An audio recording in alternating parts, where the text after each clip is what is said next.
Hi అండి, అందరికీ నమస్కారం. మన శ్రీదేవి గిరిధర్ ఛానల్కి మీ అందరికీ స్వాగతం. గురు బ్రహ్మ అనే కథను వినేద్దామండి. రచన శ్రీ కారంపూడి వెంకట రామదాస్ గారు.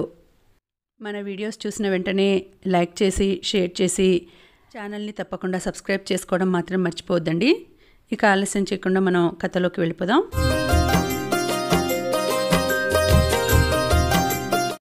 ఒక ఎస్ఐ, మరో ఏఎస్ఐ, ఓ హెడ్ కానిస్టేబుల్, అరడజన్ మంది కానిస్టేబుల్స్ విధులు నిర్వర్తించే పోలీస్ స్టేషన్ అది. చుట్టూ ప్రహారీ గోడ కలిగిన ఓ పెద్ద ప్రాంగణంలో 200 గజాల స్టేషన్. వయోభారాన్ని లెక్కచేయక ఎండలో వచ్చిన రఘురాం ఆ స్టేషన్ వరండాలో ఉన్న బెంచి పైన కూలబడి బడలిక తీర్చుకున్నాడు. అక్కడి పోలీసులెవరూ అతడు ఆ వయసులో అంత కష్టపడి ఎందుకొచ్చాడో అని ఆరా తీసే ప్రయత్నం కూడా చేయలేదు. ఇంతలో ఏఎస్ఐ మురళి లోపల నుండి బయటకొచ్చి బెంచి మీద కూర్చుని ఉన్న రఘురాంని చూసి మళ్ళీ వచ్చాడు అని మనసులో అనుకుని పట్టించుకోకుండా వెళ్ళబోయాడు. సార్, ఒక్కసారి నా మాట వినండి, నాకు న్యాయం చేయండి అంటూ ఏఎస్ఐని బ్రతిమాలుకున్నాడు రఘురాం.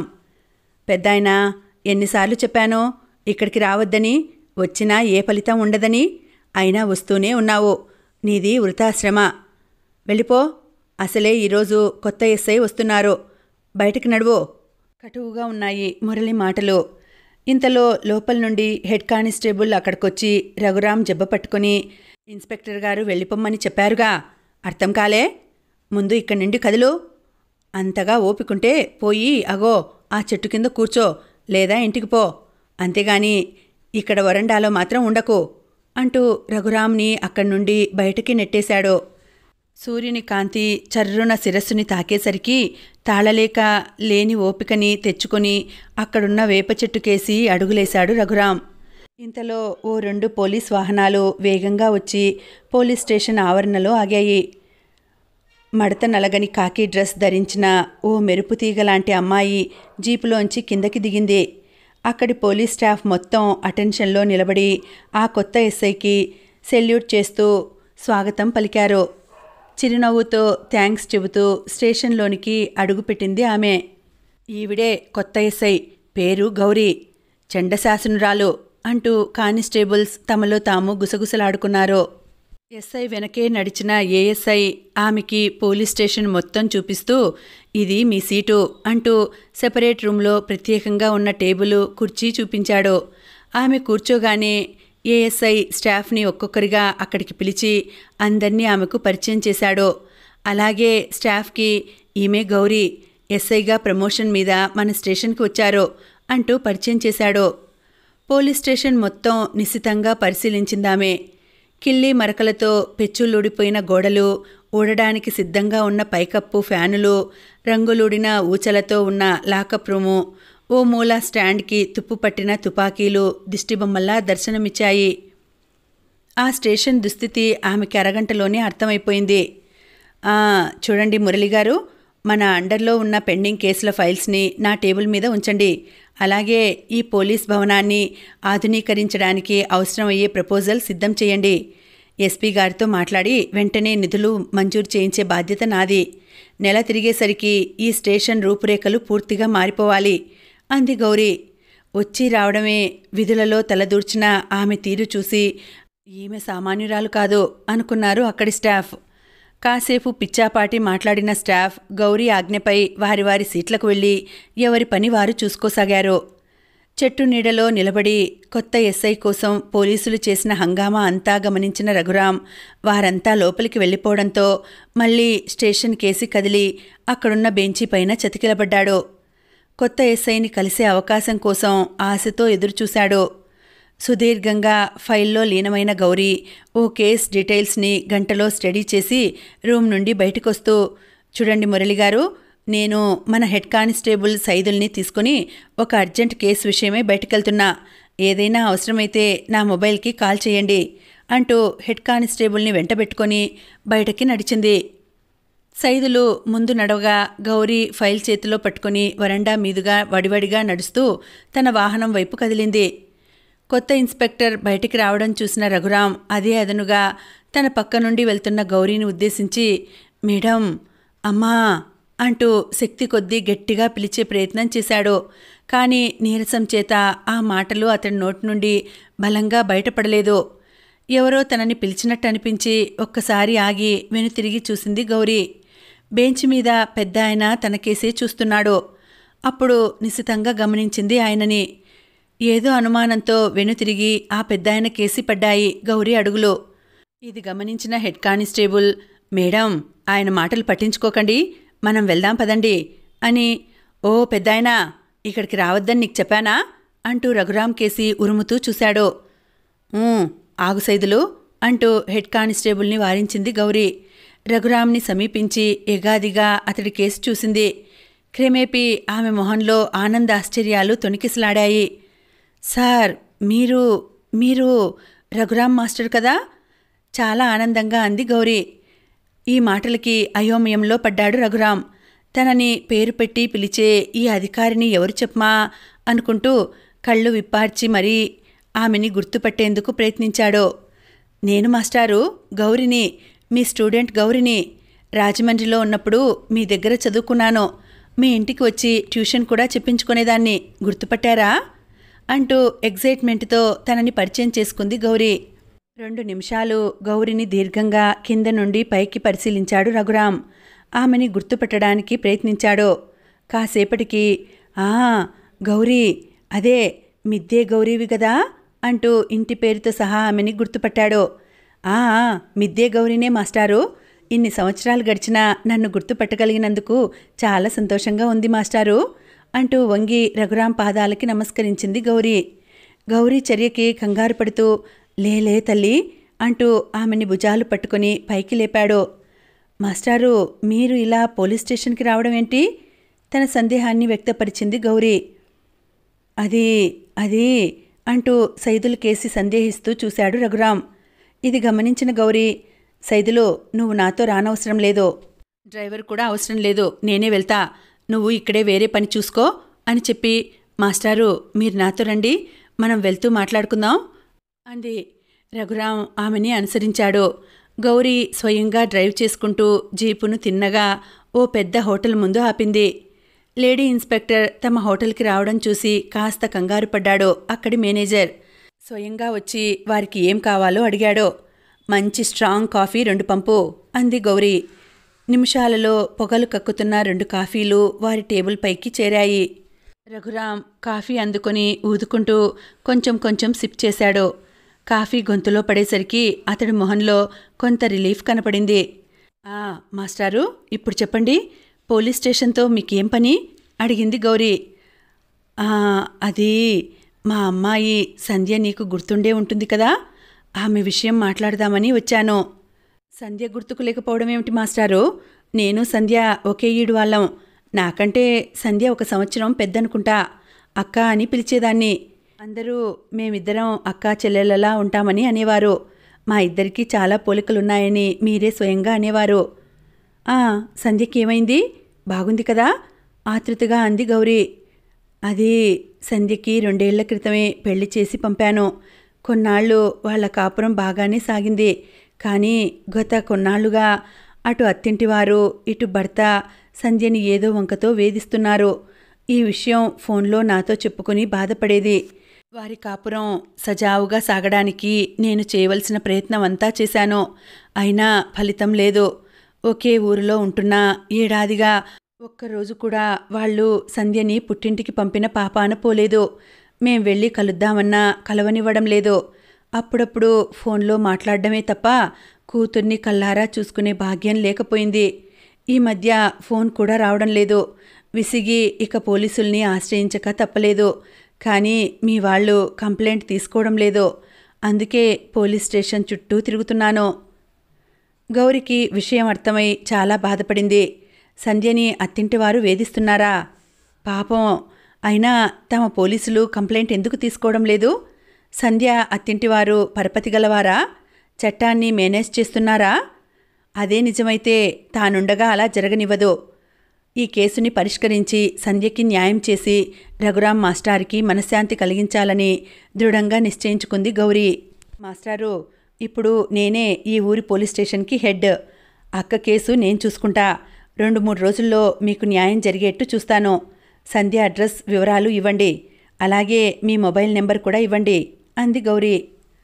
రఘురాం సంధ్య ఉండే అడ్రస్ చెప్పగా నోట్ చేసుకుంది.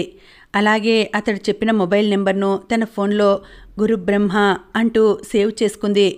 తన నెంబరు కూడా మాస్టార్కి ఇచ్చి ఏదైనా అవసరమైతే ఫోన్ చేయమంది. ఆ తర్వాత మాస్టార్ని తన వాహనంలో ఆయన ఇంటికి దగ్గరలో విడిచిపెట్టి వెంటనే సంధ్య విషయం ఏంటో చూద్దామని ముందుకు కదిలింది. సంధ్య ఉంటున్న ఇల్లు పట్టుకోవడం పెద్ద కష్టం కాలేదు గౌరికి. ఇల్లు చేరి కాలింగ్ బెల్ నొక్కింది. కాసేపటికి తలుపు తెరుచుకొని ఓ వ్యక్తి బయటకొచ్చాడు. ఎదురుగా పోలీసుని చూసి కాస్త కంగారు పడ్డాడు. సంధ్యని కలవడానికొచ్చా, కాస్త పిలవండి, ఆమె స్నేహితురాలినని చెప్పండి. ఇంతకీ సంధ్యకి మీరేమవుతారు అడిగింది గౌరీ ఆ వ్యక్తిని. సంధ్యని పిలవమనేసరికి గౌరీ వైపు తొట్రుపాటుగా చూశాడా వ్యక్తి. నా పేరు వినాయకరావు. నేను సంధ్యకి పినమామగారినవుతాను. అంటే సంధ్య మామగారికి తమ్ముణ్ణి. మీకు సంధ్య గురించి తెలిసినట్టు లేదు, పూర్తిగా చెప్తాను వినండి అంటూ జరిగిందంతా పూసిగిచ్చినట్టు చెప్పాడు. వినాయకరావు చెప్పింది విన్న గౌరికి షాక్ తగిలింది. అలాంటి షాక్ కాదు, మెదడంతా మొద్దుబారిపోయి ఏదో శూన్యం ఆమెని ఆవరించింది. ఒక్కసారిగా సత్తువ కోల్పోయినట్టు అనిపించింది. ఏం మాట్లాడాలో పాలుపోలేదు. శక్తిని కూడదీసుకొని లేచి నిశ్శబ్దంగా అక్కడి నుండి బయటపడింది. వెంటనే జీపుని పోలీస్ స్టేషన్ కేసి పోనిచ్చింది. మురళిగారు, ఇక్కడికి రోజూ వస్తున్న రఘురాం మాస్టారు, అదే ఆ పెద్దాయన కేసు గురించి నేను విన్నది నిజమేనా? పోలీస్ స్టేషన్లో అడుగు పెడుతూనే ఏఎస్ఐని పిలిచి తాను విన్నది వివరించి డైరెక్టుగా ప్రశ్నించింది. అవును మేడం, మీరు విన్నది 100% నిజం. ఒక్క నిమిషం అంటూ షెల్ఫ్లో ఉన్న ఓ ఫైల్ని ఆమె టేబుల్ పైన ఉంచి, మేడం, ఈ ఫైల్ సంధ్య కేసుకి సంబంధించింది. చదివితే మీరు విన్నది నిజమేనని నిర్ధారణ చేసుకోవచ్చు అన్నాడు మురళి. మరొక్క క్షణం ఆలస్యం చేయకుండా ఆ ఫైల్లో రిపోర్ట్ని చదివింది. అంతా గందరగోళంగా అనిపించింది. వెంటనే మాస్టారింటికి వెళ్లాలని నిర్ధారించుకుంది. రఘురాం ఇంటికి చేరుకుని గౌరీ కాలింగ్ బెల్ నొక్కింది. కాసేపటికి తలుపు తెరుచుకుంది. ఎదురుగా తలుపు తెరిచిన ముత్తైదువును చూసి మాస్టారి భార్యగా గుర్తుపట్టింది. అమ్మా, మీరు సంధ్య తల్లి కనకమహాలక్ష్మి గారు కదూ అంటూ లోనికి అడుగుపెట్టింది. పోలీస్ ఇన్స్పెక్టర్ని చూసి కాస్త కంగారు పడినా ఎక్కడో ఆమెను చూసినట్టు అనిపించింది ఆమెకి. నేను గౌరిని, చిన్నప్పుడు రాజమండ్రిలో మాస్టర్ దగ్గర చదువుకున్నాను. మీ ఇంట్లో మీ సంధ్యతో ఎంతో చనువుగా మెలిగేదాన్ని. మీరు సంధ్యతో పాటు నన్ను మీ కూతుర్లా చూసుకునేవారు అంది గౌరీ తనంతాను పరిచయం చేసుకుంటూ. గౌరీవా, ఇంతకు ముందే నీతో పరిచయం ఉన్నట్టు నిన్ను చూడగానే అనిపించింది. ఎలా ఉన్నావు? పోలీసు ఉద్యోగం చేస్తున్నావా? ఎన్నో ప్రశ్నలు వేసింది ఆమె. ఇక్కడే ఎస్ఐగా ఈరోజే ఛార్జీ తీసుకున్నాను. మాస్టర్ కోసం వచ్చాను. ఆయన ఉదయమే మా పోలీస్ స్టేషన్కి వస్తే గుర్తుపట్టి పరిచయం చేసుకున్నాను. మాస్టర్ ఎక్కడా? మాస్టారు పెరట్లో మొక్కలకి నీళ్లు పోస్తూ కాలక్షేపం చేస్తున్నారు. వస్తారు, కూర్చో అంటూ గౌరీని సోఫాలో కూర్చోమంది. పర్వాలేదు, ముఖ్యంగా మీతో మాట్లాడడానికే వచ్చా అంది గౌరీ. ఆ తర్వాత వారిద్దరి మధ్య సంధ్య విషయంలో చాలా సీరియస్ డిస్కషన్ జరిగింది. ఇంతలో గౌరీ, నువ్వా? సంధ్య విషయం ఏమైనా తెలిసిందా? అది చెప్పడానికే వచ్చావా?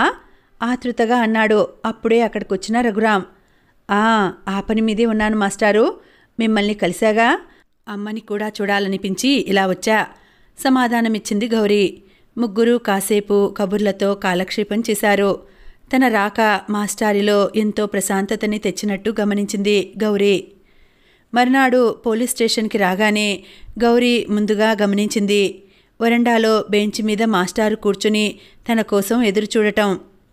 మాస్టారు, లోపల కూర్చోలేకపోయారా అంటూ పలకరించి, మీ పని మీదే ఉన్నాను, త్వరలోనే మీ సమస్య పరిష్కరిస్తాను, మీరు నిశ్చింతగా ఇంటికి వెళ్ళండి అని నచ్చజెప్పి ఆయన్ని ఇంటికి పంపించింది. ఇలా 4-5 రోజులుగా గౌరీ స్టేషన్కి రాకముందే రఘురాం వచ్చి వరండాలో అదే బెంచ్ పైన కూర్చుని ఆమె కోసం ఎదురు చూడటం, గౌరీ ఆయనకి నచ్చజెప్పి పంపడం పరిపాటి అయిపోయింది. ఒక విషయం గౌరీకి స్పష్టంగా అర్థమైంది. మాస్టారి సమస్య పూర్తిగా సమసిపోయే వరకు ఆయన స్టేషన్కి రాక మానరని. కానీ ఆమెకి మాస్టారి సమస్యను ఎలా పరిష్కరించాలో పాలుపోలేదు.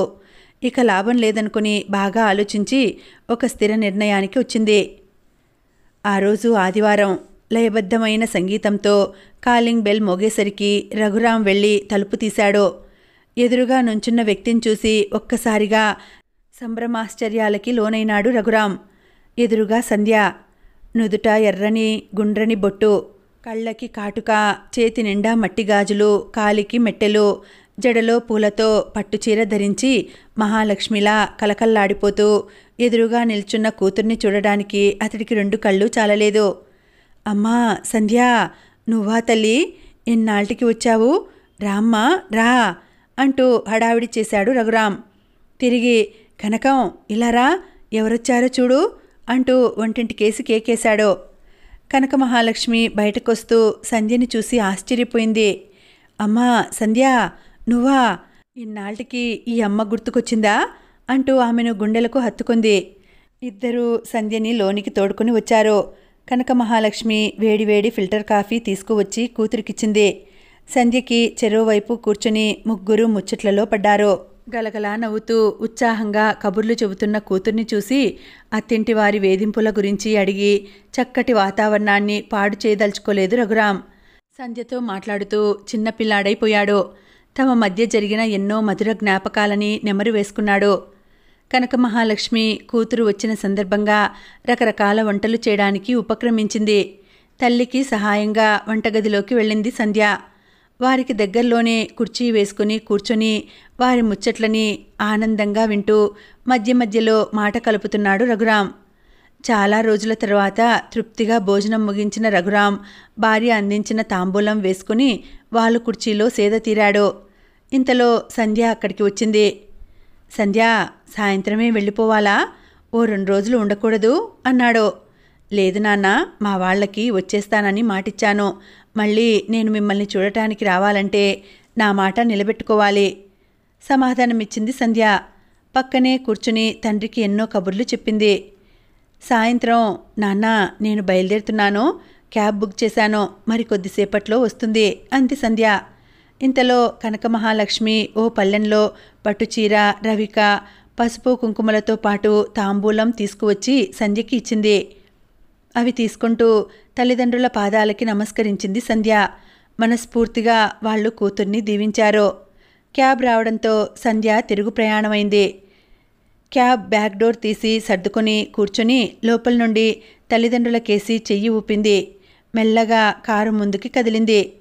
రఘురాంకి అప్పటికప్పుడు ఏదో గుర్తుకొచ్చేసరికి వెంటనే చేతిలోని మొబైల్ తీసి ఫోన్ చేశాడు. సంధ్య చేతిలోని ఫోన్ స్క్రీన్ మీద గురుబ్రహ్మ అన్న పేరుతో ఇన్కమింగ్ కాల్ వచ్చేసరికి చిన్నగా నవ్వుకుంది. సోమవారం ఉదయం పనివారం మొదటి రోజు కావడంతో పోలీస్ స్టేషన్ వద్ద జనం తాకిడి ఎక్కువగా ఉంది. గౌరీ ఆ రోజు చాలా టెన్షన్తో స్టేషన్లో అడుగుపెట్టింది. ఆమె కళ్ళు అక్కడ మొట్టమొదటిగా వెతికింది వరండాలో ఉన్న బెంచీని. ఖాళీ బెంచీ దర్శనమిచ్చేసరికి ఒక్కసారిగా ఊపిరి తీసుకుంది. చాలా రిలీఫ్గా అనిపించింది. వెంటనే ఆమె మొహంలో చిన్న ఆనందం తొంగి చూసింది. మాస్టారి సమస్యని పరిష్కరించానన్న తృప్తి ఆమెలో నెలకొంది. అంతే, గౌరికి ఆ రోజు కనక మహాలక్ష్మితో సీరియస్గా డిస్కస్ చేసిన విషయం అనుకోకుండా గుర్తుకొచ్చింది. ఆయన కంప్లైంట్ ఇవ్వడానికి మీ స్టేషన్కి ఇంకా వస్తున్నారన్నమాట మెల్లగా అంది కనక మహాలక్ష్మి. అంటే మీకంతా తెలుసన్నమాట అంది గౌరీ. కన్న కూతురు అత్తారింటి వేధింపులకి గురై చివరికి వారి చేతిలో ప్రాణం పోగొట్టుకుంది. ప్రస్తుతం తన భర్తతో సహా అత్తింటివారు మొత్తం జైలు శిక్ష అనుభవిస్తున్నారు. కానీ అంతకన్నా ఎక్కువ శిక్ష మేము అనుభవిస్తున్నాం. అల్లారు ముద్దుగా పెంచుకున్న కూతురు అనంత లోకాలకి వెళ్ళిపోయిందన్న నిజాన్ని ఆయన జీర్ణించుకోలేకపోయారు. మానసిక ఒత్తిడికి లోనై ఇంకా కూతురు బతికే ఉందని, అత్తారింట్లో కష్టాలు అనుభవిస్తోందని, ఆమెకి అత్తింటి చెర నుండి విముక్తి కల్పించాలనే భ్రమలో పోలీస్ స్టేషన్ చుట్టూ తిరుగుతున్నారు. మతిస్థిమితం ఉండట్లేదు. అయితే ఒక్క కూతురు విషయంలో తప్ప మిగతా విషయాలలో మామూలుగానే ప్రవర్తిస్తారు. ఊర్లో ఒకరిద్దరు డాక్టర్లకి చూపించిన ఫలితం శూన్యం. ఏనాడో నేను చేసుకున్న పాపం. ఒకవైపు కన్న కూతురు పోయి మరోవైపు భర్తని ఈ స్థితిలో చూస్తూ అంటూ కన్నీళ్లు పెట్టుకుంది కనక మహాలక్ష్మి. గౌరీ ఇది విని చలించిపోయింది. ఉబికి వస్తున్న కన్నీటి బొట్లకి ఆమె ధరించిన కాకి బట్టలు అడ్డు తగిలాయి. లేదమ్మా, సంధ్యని తీసుకురాలేకపోయినా మాస్టార్ని మామూలు మనిషిని చేసే బాధ్యత నాది. మంచి సైకియాట్రిస్ట్ని సంప్రదిస్తా. ఈ సమస్యకి పరిష్కారం దొరక్కపోదు. నన్ను నమ్మండి అంటూ హామీ ఇచ్చి ఆమెని ఊరడించింది గౌరీ. గుడ్ మార్నింగ్ మేడం అంటూ మురళి సెల్యూట్ చేసేసరికి ఆలోచనల నుండి బయటపడి ఈ లోకంలోకి వచ్చింది గౌరీ. మాస్టారు మామూలు మనిషి కావడానికి సైకియాట్రిస్ట్ చెప్పిన ప్రకారం చేయడంలో తన పాత్రే కాక కనక మహాలక్ష్మి సహకారం కూడా చాలా ఉందని మనసులో అనుకుంది. అంతలోనే మురళి పలకరింపు గుర్తుకొచ్చి గుడ్ మార్నింగ్ అంటూ మురళిని తిరిగి విష్ చేసి ఎస్, ఇవాళ నిజంగా నా జీవితంలో శుభోదయమే అని మనసులో సంతోషంగా అనుకుంది గౌరీ. సమాప్తం. మళ్ళీ వచ్చే వీడియోలో కలుసుకుంటానండి. అంతవరకు సెలవు. నమస్తే.